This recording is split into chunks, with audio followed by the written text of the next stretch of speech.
Good afternoon, I'm Jeff. I'm a Sewer Tech Northwest. Today we're at property address 5415 Northwest Skycrest here in Portland. We're located inside the crawl space. We're going through a 3-inch ABS cleanout down here as we were not able to dig the cleanout up on the exterior. I think there may be a planter box built over the top of it. Anyway, I accidentally turned the monitor off here about 3/4 of the way out to the line. I'm in a dark space down here and hit the wrong button. So we're going to do this one in reverse. As you can see here, we do have water currently running past the camera. We're going to let that drain out, and then I'm going to go locate the camera head just to verify where it terminates, and we'll do the whole inspection here on the way back. All right, located the camera head successfully. The line goes out to the main lateral on Northwest Crady Lane. The line pops out, if you're looking at the front of the house from the street, it comes out the left side of the house, just a few feet away from where the air conditioning unit's at. The pipe's all drained out at this point here. We're going to go ahead and start reeling the camera back in. There's one spot in particular that I want to take a look at on the way back, at a transition joint from ABS to PVC. I noticed some debris and possibly some standing water in that area, so we're going to take a look at that.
Alright, this is the spot I was talking about.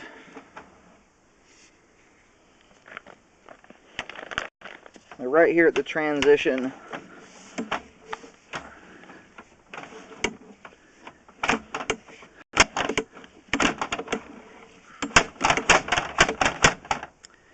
So it looks like we do have what appears to be an offset joint. I'm sorry, it's not an offset. We did have a belly here. Well, the belly ends right here. Well, we're doing this one in reverse here, so it's not actually 31 feet from the main lateral. This is the only way I could get an accurate length of the whole line, was to do it in reverse. Anyway, we're here at 31.5 feet. And we've got about, there's about 2 inches of standing water in there, roughly. It's a very short section of pipe. It's only about 1 foot long. And we are getting some debris that is collecting in that spot here. Normally, with bellies, my rule of thumb with them is that when you hit at least 5 feet of pipe with an inch, or with at least an inch of standing water in it, that's where I typically start to see regular old toilet paper collecting the line. This is one of those areas here where it is not ideal to have it going on, but it's a spot that, with a turn at it, it does increase the likelihood of debris collecting in there. If this line were flat here, I wouldn't be as concerned about it, not even a little bit concerned about it. It's only 1 foot long belly. With the turn there, it's a little bit harder to predict.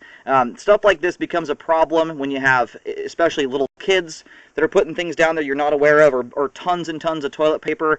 A spot like this can become an issue for stuff like that. If you're just putting full of toilet paper down the toilet, and you're not putting grease down the kitchen sink or cooking oil and stuff like that, just regular toilet paper is going to shoot through here with little issue. But it's hard to guarantee you're never going to have anything going down the line. And these sewer lines should be able to handle at least some abuse. Otherwise, they're not doing us a whole lot of good. So I am going to locate this. I'll get it marked for repair I'll put a white X. I'll mention the location of that here in just a bit. It is one of those issues, though, that you can live with. I'm not seeing such a massive amount of debris building up here. We have some in the water, but I'm not seeing major debris buildup on the pipe walls. And that's where you get your best evidence of whether it's been having consistent flow problems here.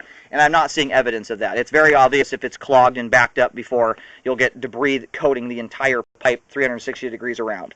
Now, this is more of one of those issues that can become a problem if you have a lot of the wrong stuff going down the line.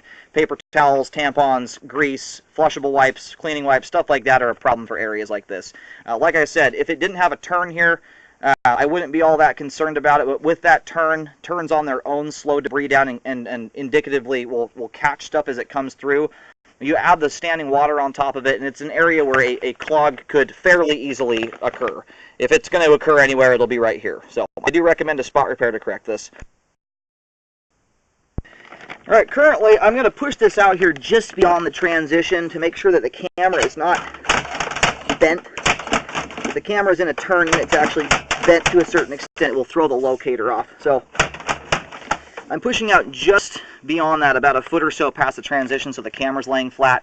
The reason for that, the locate I was getting out there was saying it was 12 feet deep. So I want to double check and make sure it's actually that deep here.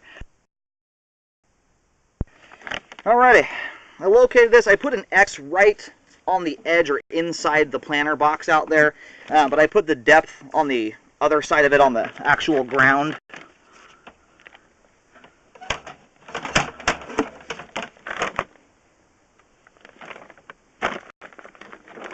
And the depth out there I'm getting now, the camera was bent at that 7 feet 4 inches deep. So it looks like that spot there is basically straddling the edge of the planter box.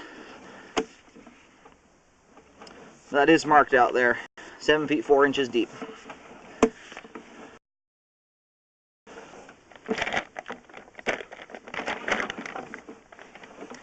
And at this point, we're coming back through the crawl space.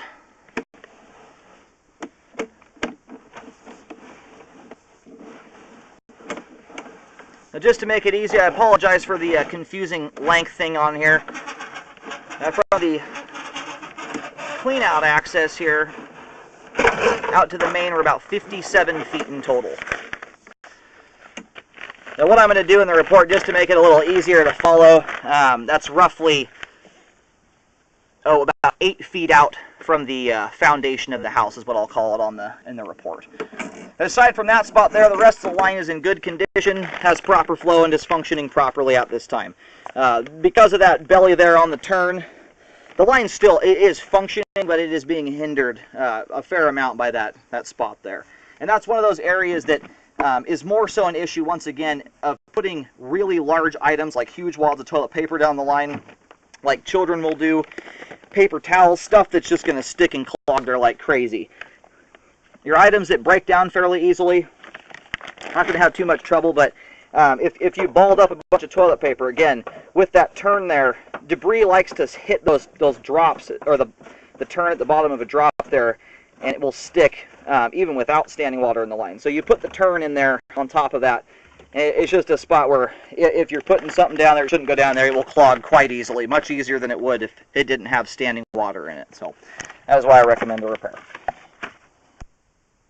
And make sure you get a rescope done afterwards to make sure the repair was done right and you don't have any standing water in there again. That does happen.